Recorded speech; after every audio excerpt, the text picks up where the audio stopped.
ദൈവഹിതത്തിന് സ്വയം സമർപ്പിക്കുവാൻ നമുക്ക് ഓരോരുത്തർക്ക് സാധിക്കട്ടെ. പ്രത്യാശയോടുകൂടി ദൈവത്തെ സമീപിക്കുവാൻ ഈശോയിൽ പ്രിയപ്പെട്ടവരെ നമുക്ക് സാധിക്കട്ടെ. നമ്മുടെ കണ്ണുകളിലും നമ്മുടെ മനസ്സുകളിലും ജീവിതത്തിന്റെ ഏതു സാഹചര്യമാണെങ്കിലും, ഏത് തകർച്ചകളാണെങ്കിലും, ഏത് രോഗങ്ങളാണെങ്കിലും അത് നമ്മളെ നിരാശപ്പെടുത്തുവാനോ തകർക്കുവാനോ അനുവദിക്കാൻ പാടില്ല. പ്രത്യാശയുള്ളവരായിരിക്കണം. പ്രത്യാശയുടെ കൃപാവരത്തിന്റെ സിംഹാസനത്തിലാണ് നമ്മൾ ബലിയർപ്പിക്കുക.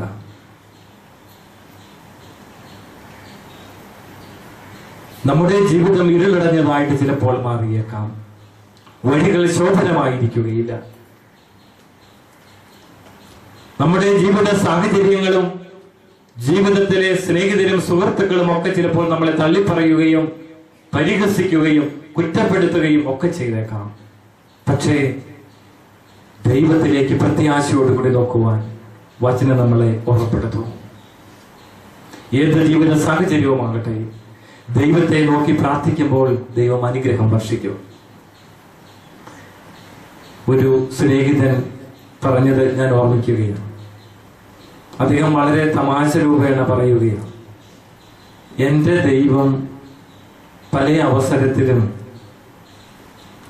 ഒരു വിഡ്ഢിയായ ദൈവമാണെന്ന് ആ മനുഷ്യൻ പറയുകയാണ്. എൻ്റെ ദൈവം ഒരു വിഡ്ഢിയാണ്. ആ മനുഷ്യൻ പറഞ്ഞതിന് കാരണം എന്താണെന്ന് അറിയാമോ? നമ്മൾ എത്രമാത്രം പാപം ചെയ്താലും, എത്രമാത്രം തെറ്റ് ചെയ്താലും, ദൈവത്തിനെതിരെ പ്രവർത്തിച്ചാലും, ഒരു സുപ്രഭാതത്തിൽ ഒരു നിമിഷത്തിൽ നമ്മൾ പറയുക, എൻ്റെ ദൈവമേ എന്നോട് കരുണ തോന്നണമേ, ഞാൻ പാപിയാകുന്നു എന്ന് പറയുമ്പോൾ ഈ ദൈവം എല്ലാം ക്ഷമിക്കും. ആ മനുഷ്യൻ പറയാ, ഒരു വിധത്തിൽ പറഞ്ഞാൽ എൻ്റെ ദൈവം ഒരു വിഡ്ഢിയാണ്. ഏത് മനുഷ്യനും പറ്റിക്കാൻ പറ്റിയ ഒരു മനുഷ്യൻ. ഏത് വലിയ കുടുംബാപവും ഏത് വലിയ തിന്മയും ചെയ്താലും തമ്പുരാന്റെ സന്നിധിയിൽ ചെന്ന് ദൈവമേ ഞാനൊരു പാപിയാണ്, എന്നോട് കരുണ തോന്നണമേ എന്ന് പറഞ്ഞാൽ ദൈവം അതെല്ലാം ആ നിമിഷം ക്ഷമിക്കും. ക്ഷമിക്കുക മാത്രമല്ല, മറക്കുക കൂടി ചെയ്യും. ഇത് ദൈവത്തിനല്ലാതെ മറ്റാർക്കാ പറ്റും? ഏതെങ്കിലും മനുഷ്യന് പറ്റുമോ? ഇല്ല. ഈശോയിൽ പ്രിയപ്പെട്ടവരെ, നമ്മുടെ ദൈവത്തിന്റെ ഹൃദയത്തിന്റെ വിശാലതയും സ്നേഹത്തിന്റെ ആഴവും കാരുണ്യത്തിന്റെ വലിപ്പവുമാണ് നമ്മളിവിടെ കാണുക. കാരുണ്യത്തിന്റെ വലിപ്പവുമാണ് നമ്മളിവിടെ കാണുക. ഇന്ന് എല്ലാ കുടുംബങ്ങളിലും ഒരു വിധത്തിൽ അല്ലെങ്കിൽ മറ്റൊരു വിധത്തിൽ ദുഃഖവും നിരാശയും സങ്കടവുമുണ്ട്. എത്ര വലിയ സമ്പന്നനെയും പുറമേ നിന്ന് നോക്കിയാൽ എല്ലാ സുഖ സൗകര്യങ്ങളും ആഡംബരങ്ങളുമുള്ള ഭവനങ്ങളിൽ പോലും ഉള്ളിന്റെ ഉള്ളിൽ ചെകയുമ്പോൾ ഒരു നിരാശയും സങ്കടവും ഒരു ശൂന്യതാബോധവും ഉണ്ടെന്നുള്ളത് ഒരു യാഥാർത്ഥ്യമാണ്. തേടേണ്ടതിനെ തേടാത്തപ്പോൾ, അന്വേഷിക്കേണ്ടതിനെ അന്വേഷിക്കാത്തപ്പോൾ, കൊടുക്കേണ്ടതിന് ഒന്നാം സ്ഥാനം കൊടുക്കാത്തപ്പോൾ, പ്രതിഷ്ഠിക്കേണ്ടതിനെ ജീവിതത്തിൽ പ്രതിഷ്ഠിക്കാത്തപ്പോൾ ഈ ശൂന്യതാബോധം കടന്നു വരും. ഈശോയിൽ പ്രിയപ്പെട്ടവരെ, നമ്മുടെ കുടുംബത്തിൽ, നമ്മുടെ ജീവിതത്തിൽ, സ്വകാര്യ ജീവിതത്തിൽ ദൈവത്തെ നമുക്ക് പ്രതിഷ്ഠിക്കാം. ദൈവത്തിന്റെ പ്രമാണങ്ങളെ പ്രതിഷ്ഠിക്കാം. ദൈവത്തിന്റെ ശക്തിയിൽ നമുക്ക് ആശ്രയിക്കാം. നമുക്ക് പരിഹരിക്കാൻ പറ്റാത്തതിനെ ദൈവത്തിന് വിട്ടുകൊടുക്കുക. നമുക്ക് പരിഹരിക്കാൻ പറ്റാത്ത പ്രശ്നങ്ങളെയും ബുദ്ധിമുട്ടുകളെയും കർത്താവിന്റെ കരങ്ങളോട് ചേർത്ത് വയ്ക്കുക. ദൈവമേ നിന്റെ ഹിതം എന്നിൽ നിറവേറട്ടെ എന്ന് പറയാനുള്ള ഹൃദയത്തിന്റെ തന്റേടം നമുക്കുണ്ടാവട്ടെ. അത് ഒരുപക്ഷെ നമുക്കിഷ്ടമുള്ളതായിരിക്കുകയില്ല, പക്ഷെ ദൈവമേ അത് നടക്കട്ടെ എന്ന് പറയാനുള്ള മനസ്സിന്റെ ഉറപ്പ് നമുക്കുണ്ടാവണം. കർത്താവിന്റെ സന്നിധിയിൽ ഇന്ന് നമ്മൾ പ്രാർത്ഥിക്കുമ്പോൾ, ഈ വചന ശുശ്രൂഷയോട് ചേർന്ന് നമ്മൾ പ്രാർത്ഥിക്കുമ്പോൾ ദൈവത്തിന്റെ അനുഗ്രഹം നമ്മുടെ ഓരോരുത്തരിലും വ്യാപരിക്കട്ടെ. നമുക്കൊരു നിമിഷം എഴുന്നേറ്റ് നിന്ന് പ്രാർത്ഥനയോടുകൂടി ഈ വചന ശുശ്രൂഷയുടെ സമാപനത്തിലേക്ക് നമുക്ക് പ്രവേശിക്കാം. നമുക്ക് എഴുന്നേറ്റ് നിൽക്കാം.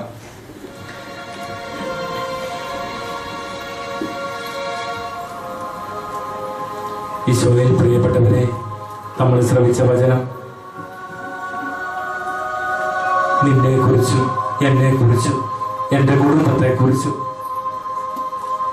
എന്റെ കുടുംബാംഗങ്ങളെ കുറിച്ചും ദൈവത്തിന് ഒരു പദ്ധതിയുണ്ട്. റോമാലേഖനം 9:17 വചനം പറയുന്നു, വിശുദ്ധ ഗ്രന്ഥം ഫറവോയോട് പറയുന്നു, ഭൂമിയിലെങ്ങും എന്റെ നാമം ഉദ്ഘോഷിക്കപ്പെടുന്നതിനും എന്റെ ശക്തി നിന്നിൽ വെളിപ്പെടുത്തുന്നതിനും വേണ്ടിയാണ് ഞാൻ നിന്നെ ഉയർത്തിയത്. അല്ലയോ ദൈവമൈതലേ, നിന്നെയും എന്നെയും ദൈവം ഉയർത്തിയിരിക്കുന്നു. മാലാഖമാരോളം ദൈവം എന്നെ ഉയർത്തിയിരിക്കുന്നു. ഈ ഭൂമിയിൽ മറ്റു മനുഷ്യരിൽ നിന്ന് വ്യത്യസ്തനായി ദൈവം എന്നെ ഉയർത്തിയിരിക്കുന്നു. ദൈവത്തെ അറിയുവാൻ, ദൈവത്തിന്റെ വചനം ശ്രവിക്കുവാൻ, അവിടുത്തെ വിശുദ്ധ കുർബാനയുടെ മുമ്പിൽ നിന്ന് ആരാധിക്കുവാൻ, ഒരു ധ്യാന കേന്ദ്രത്തിൽ വന്ന് പ്രാർത്ഥിക്കുവാൻ ദൈവം ഇന്ന് നിന്നെയും എന്നെയും ഉയർത്തിയെങ്കിൽ ദൈവത്തിന്റെ ശക്തി നിന്നിൽ വെളിപ്പെടുന്നതിന് വേണ്ടിയാണത്. നീ ആഗ്രഹിച്ചാൽ ഈ ശക്തി നിന്റെ ബുദ്ധിക്ക് അതീതമായി ദൈവം നിനക്ക് വെളിപ്പെടുത്തും. നിന്റെ കണ്ണുകൾക്ക് വിശ്വസിക്കാനാവാത്ത കാര്യങ്ങൾ ഞാനിന്ന് നിനക്ക് വേണ്ടി ചെയ്യുമെന്ന് വചനം ഓർമ്മപ്പെടുത്തുന്നു. ദൈവമക്കളെ, വിശുദ്ധ കുർബാനയിലേക്ക് നമുക്ക് നോക്കാം. നമ്മുടെ ജീവിതത്തിന്റെ എല്ലാ തകർച്ചകളും എല്ലാ വേദനകളും തമ്പുരാനോട് നമുക്ക് ചേർത്ത് വയ്ക്കാം. ഈ ഭൂമികാരുണ്യത്തിലേക്ക് പ്രത്യാശയോടുകൂടി നമുക്ക് നോക്കാം. കൃപാവരത്തിന്റെ സിംഹാസനത്തിൽ കാരുണ്യത്തിന്റെ ഈ വലിയ വിശുദ്ധ കൂദാശയിൽ അഭിമന്യ പുരോഹിതരോടും ഈ ധ്യാനകേന്ദ്രത്തിലെ ശുശ്രൂഷകരോടും പരിശുദ്ധ അമ്മയുടെ നാമത്തിലുള്ള ഈ ധ്യാനകേന്ദ്രത്തോടും ചേർന്ന് നിന്നുകൊണ്ട് കർത്താവിന്റെ കരുണയും കൃപയും നമുക്ക് അപേക്ഷിക്കാം. ദൈവം നമ്മോട് പറയുന്നു, പ്രത്യാശയോടുകൂടി നിങ്ങൾ ആയിരിക്കുവിൻ. പ്രത്യാശ നമ്മെ നിരാശരാക്കുന്നില്ല. കാരണം നമുക്ക് നൽകപ്പെട്ടിരിക്കുന്ന പരിശുദ്ധാത്മാവിലൂടെ ദൈവത്തിന്റെ സ്നേഹം നിങ്ങളുടെ ഹൃദയങ്ങളിലേക്ക് ചൊരിയപ്പെട്ടിരിക്കുന്നു. നീ ഇന്ന് മനസ്സ് തകർന്നവനാണെങ്കിൽ, ഹൃദയം മന്ദീഭവിച്ചിരിക്കുന്നുവെങ്കിൽ, പ്രാർത്ഥിക്കുവാൻ പോലും നിനക്ക് സാധിക്കുന്നില്ലെങ്കിൽ, നിന്റെ ദുഃഖങ്ങളും വിഷമങ്ങളും പങ്കുവയ്ക്കുവാൻ ആരുമില്ലാതെ നീ വിഷമിക്കുന്നുവെങ്കിൽ, നീ ഇന്ന് രോഗിയായിരിക്കുന്നുവെങ്കിൽ, നിങ്ങളുടെ കടബാധ്യതയിൽ ഉലയുന്ന ഒരു വ്യക്തിയാണെങ്കിൽ, ജീവിതത്തിൽ ദിശാബോധം നഷ്ടപ്പെട്ടവരെങ്കിൽ, ദിവ്യകാരുണ്യത്തിലേക്ക്, യേശുവിലേക്ക്, നിന്നിലൂടെ നൽകപ്പെട്ടിരിക്കുന്ന പരിശുദ്ധാത്മാവിലൂടെ നീ പ്രത്യാശയിലേക്ക് ദൈവത്തെ നോക്കുക. ദൈവമക്കളെ, ദൈവം നിന്നെ വിളിക്കുന്നു. നിന്റെ ജീവിതത്തെ തൊടാൻ, നിന്റെ ജീവിതത്തിലേക്ക് ശക്തി അയക്കാൻ, ദൈവത്തിന്റെ ശക്തി നിന്നിൽ വെളിപ്പെടുത്താൻ ദൈവപിതാവ് ആഗ്രഹിക്കുന്നു. നിന്നെ അനുഗ്രഹിച്ചുയർത്തുന്ന ദൈവത്തെ ഹൃദയം തുറന്ന്, മനസ്സ് തുറന്ന് നമുക്ക് വിളിച്ച് പ്രാർത്ഥിക്കാം.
Thank you.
ഈശോയിൽ പ്രിയപ്പെട്ടവരെ, ഒരു നിമിഷം നമുക്ക് കണ്ണുകൾ അടച്ച് കൈകൾ കൂപ്പാം.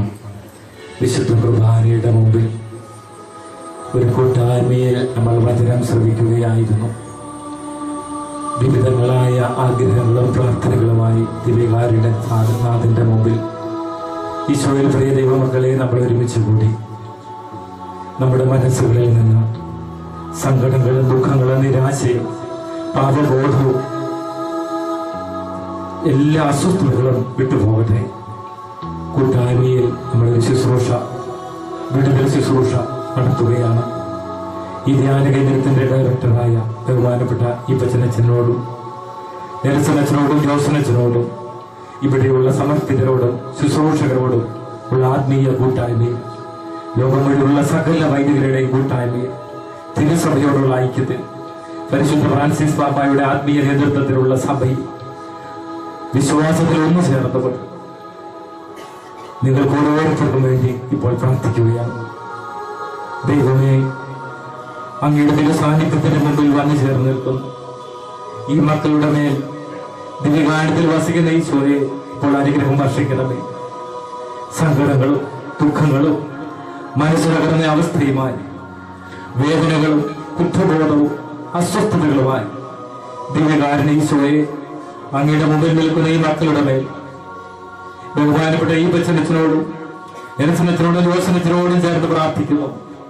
പരിശുദ്ധാത്മാവെ, ഈ മക്കളിൽ നിന്ന് ദുഃഖവും വേദനയും സങ്കടവും പ്രാർത്ഥനയ്ക്കും ദൈവാനുഭവത്തിനും തടസ്സമായിട്ട് നിൽക്കുന്ന എല്ലാ വിപരീത ചിന്തകളും നസ്രായനായ യേശുവിന്റെ നാമത്തിൽ, വിശുദ്ധ കുരിശിന്റെ അടയാളത്തിൽ, പരിശുദ്ധ കുർബാനയുടെ ശക്തിയിൽ, പരിശുദ്ധ അമ്മയുടെ മാധ്യസ്ഥത്തിൽ, വിശുദ്ധ മിഖായേൽ ഗബ്രിയേൽ റഫായേൽ മാലാഖമാരുടെ ശക്തമായ മാധ്യസ്ഥത്തിൽ എല്ലാ മക്കളിൽ നിന്നും എല്ലാ വിപരീത ചിന്തകളും സങ്കടങ്ങളും നിരാശയും കുറ്റബോധവും യേശുനാമത്തിൽ ഇപ്പോൾ വിട്ടുപോകട്ടെ.